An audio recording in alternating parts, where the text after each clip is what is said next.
Mesdames, Messieurs, bonjour et bienvenue dans cette édition face à face judiciaire entre Karim Wade et Pape Albouri Ndao. Ce jeudi au tribunal correctionnel de Dakar, le fils de l'ancien chef de l'État avait porté plainte contre l'expert comptable qu'il accuse d'avoir raconté des contre-vérités en usant de faux documents. Pape Albouri Ndao disait que Karim Wade avait un compte à Singapour, 47 milliards de francs CFA qui appartiendraient à l'ancien ministre. Le procès se déroule actuellement au palais de justice. Nous y reviendrons dans nos prochaines éditions. Le Front patriotique pour la défense de la République décide d'internationaliser son combat pour la libération de Karim Wade et compagnie. Dans une lettre adressée au président François Hollande et Barack Obama, le Front dénonce l'instrumentalisation de la justice à des fins politiques. Il a également décrié la CREI qu'il considère comme une cour politique. D'ailleurs, deux requêtes sont devant la Cour suprême contre le juge Henri Grégoire Diop. Bataille pour la libération de Karim Wade et compagnie portée hors de nos frontières. Le Front patriotique pour la défense de la République sollicite une assistance judiciaire des présidents français et américains. Nous tenons à l'indépendance de notre pays. Nous nous sommes battus pour ça et ce n'est pas aujourd'hui que nous allons fléchir. Nous y tenons, mais également nous avons des pays amis. Ça ne sert à rien quand on a des difficultés, on dit à des gens aidez-nous à construire. Et si nous estimons que notre démocratie est malade, et c'est le cas, car le Front ne peut plus tenir ces manifestations, on peut le dire, aidez-nous. Dans la même perspective, une requête en suspicion légitime est déposée devant la Cour suprême contre le juge Henri Grégoire Diop pour partialité dans le procès de Karim Wade. Et il lui dit, parce que vous pensez pouvoir rentrer chez vous à l'issue du procès, le seul fait pour un juge de dire à un prévenu qui est devant lui, parce que vous pensez rentrer chez vous, déjà préjuge également de ce que sa décision est prise et qu'il va le condamner. Là, le fait pour le président Henri Grégoire Diop de dire à Karim Wade, prévenu que son complice Ibrahim Abou Khalil Bouchir établit déjà que pour lui, Karim est coupable. Le Front patriotique pour la défense de la République a aussi décrié la légalité de la CREI. Il compte maintenir le combat contre ce qu'il qualifie de recul de la démocratie au Sénégal sous l'ère Macky Sall. Le procès de Karim Wade suspendu, tous les témoins ont été entendus. Maintenant, il reste les plaidoiries et cela commence le lundi. Les plaidoiries, on en parle. C'est quoi une plaidoirie? En quoi elle peut motiver la décision du juge? Maître Barreau, avocat à la Cour, apporte des éclairages. Selon lui, c'est une technique propre aux avocats qui se fonde sur des faits et le droit. La finalité aider le juge à prendre la bonne décision. Maître Barreau est au micro de Modigay Modou Diop. Plaidoirie, c'est en quelque sorte des observations orales qu'un avocat fait à la barre d'une juridiction, un tribunal ou une cour. Par sa plaidoirie, l'avocat développe un certain nombre de moyens, expose les faits, il plaide le droit, parce qu'avant de dire le droit, il faut connaître les faits. Et vous savez, le droit, c'est la forme et le fond aussi. Donc la plaidoirie, c'est une technique à laquelle l'avocat fait recours pour exposer les faits et dire en quoi, en droit, les faits sont constitutifs d'un délit ou ils ne sont pas constitutifs d'un délit. Donc l'avocat, au même titre que le procureur, développe des moyens de droit à la barre qu'il expose, il explique, il explicite les faits et dit en droit ce qu'il veut que le tribunal décide, la décision qu'il attend du tribunal en quelque sorte. Le collectif des habitants de Koloban n'exclut pas une grève de la faim pour obtenir la libération des jeunes du quartier condamnés à 20 ans de travaux forcés. Ce mercredi, le dit collectif faisait face à la presse devant les habitants de la localité qui ont répondu en masse, tous de rouge vêtus, pour fustiger le verdict de vendredi dernier. Ibrahim Khan, Mardia. Koloban en rouge, le quartier se mobilise pour s'insurger contre la condamnation de ses fils à 20 ans de travaux forcés. Hommes, femmes, jeunes et adultes, tous ont pris part à la rencontre. Un seul mot d'ordre vaille, la libération de Cheikh Sida Timane et Cheikh Diop. Le collectif jette le discrédit sur le verdict de vendredi et interpelle le chef de l'État.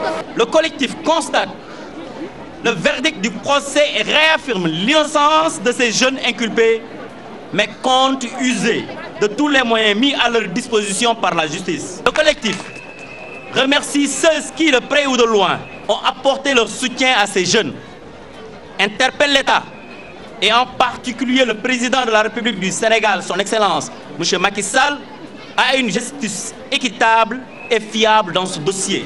Diatou Diop, visiblement toujours affectée par le verdict, peine à cacher sa désolation. Elle se dit convaincue de l'innocence de son frère.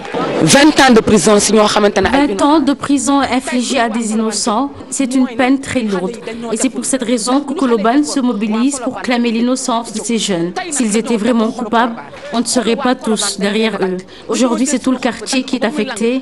Nous demandons tout simplement la libération des jeunes. Autre témoignage, même son de cloche. S'ils avaient suffisamment de preuves, ils n'auraient pas torturé ces jeunes. Ils les ont torturés pour les pousser à avouer des faits qu'ils n'ont pas commis. Même si on leur avait demandé d'avouer que c'est eux qui ont tué le président Kennedy, ils l'auraient fait sous la contrainte. Ce point de presse du collectif des habitants de Koloban est la première étape dans la lutte pour obtenir la libération des 2 jeunes de Koloban. D'autres actions seront déroulées. Le collectif n'écarte pas une grève de la faim pour obtenir, dit-il, son objectif.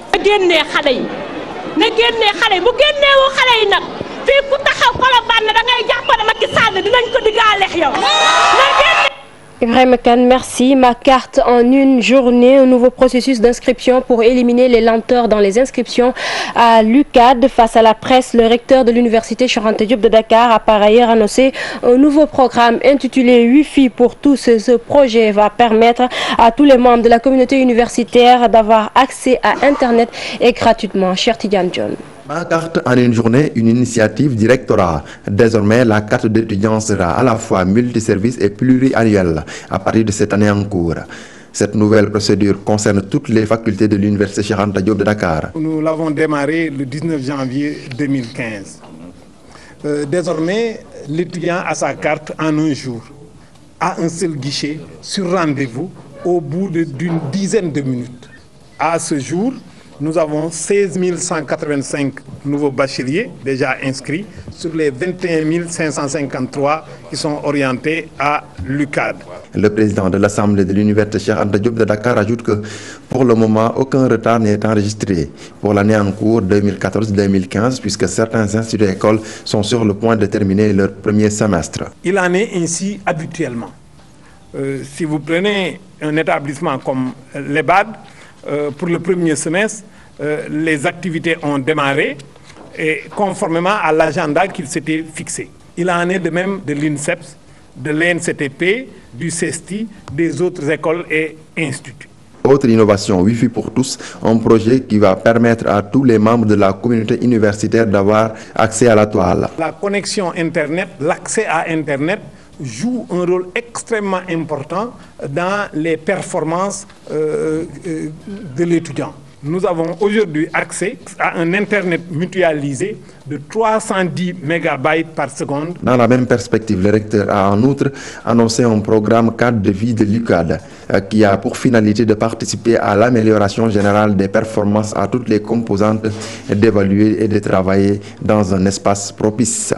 Aminata Touré, envoyé spécial du chef de l'État, une nomination sortie de la réunion du secrétariat exécutif national de l'APR, un poste politique pour plusieurs observateurs. Cela se justifie selon eux par une volonté du président de l'APR de remobiliser à nouveau son entourage politique. Aminata Mbaresso.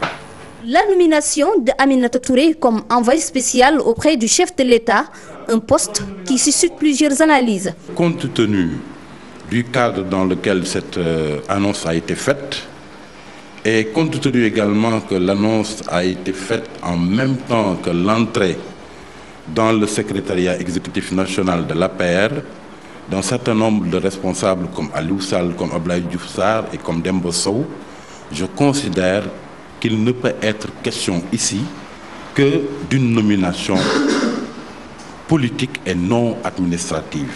Le président aujourd'hui a besoin de se réconcilier avec une personnalité comme ça. Mais écoute, quelle fonction lui donner? Pas question d'en faire un ministre d'État, pas question d'en faire truc. Il n'y a plus rien qui reste là. Le président de la République invente quelque chose qu'on ne connaissait pas, envoyé spécial. Une nomination politique pour ces deux journalistes, une reconstitution qui découle du contexte politique actuel.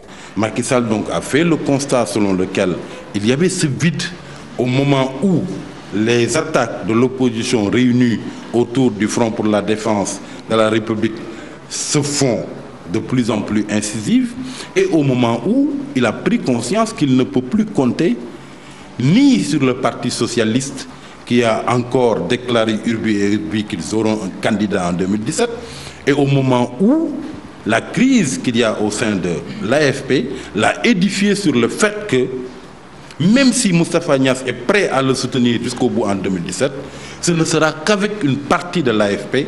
Certains le voient comme une sorte de doublon du Premier ministre. Je ne le vois pas moi comme ça. Je dis, Aminata, vous savez, le président de la République a besoin, comme tout pouvoir, a besoin au moins de 4 caractères parmi les personnes. Penseur, fonceur, parleur et puis négociateur. Mais Aminata, au moins, on sait qu'il y a un avantage par rapport à ces critères donc de fonceur, de penseur, de négociateur et de parleur. Mais cette nouvelle fonction politique n'est-elle pas dévalorisante pour Aminata Touré, qui fut Premier ministre? À cette fonction-là, elle n'est responsable de rien, mais elle a regard sur tout. Il ne faudrait pas s'étonner qu'à la suite de Mimi Touré, qui vient d'hériter de cette fonction, que moi je considère comme une fonction plus politique qu'administrative, que d'autres de ce premier cercle, comme Thierno Alassane Sall, comme Mbaye Ndiaye, comme Mariam Badiane, comme Mor Ngom, reviennent aux affaires. La balle est dans le camp du président de la République et de son ex-premier ministre qui doivent apporter les réponses appropriées. Aminata Mbaresso, merci. C'est la fin de cette édition. Merci de l'avoir suivi et bonne suite des programmes sur la TFM.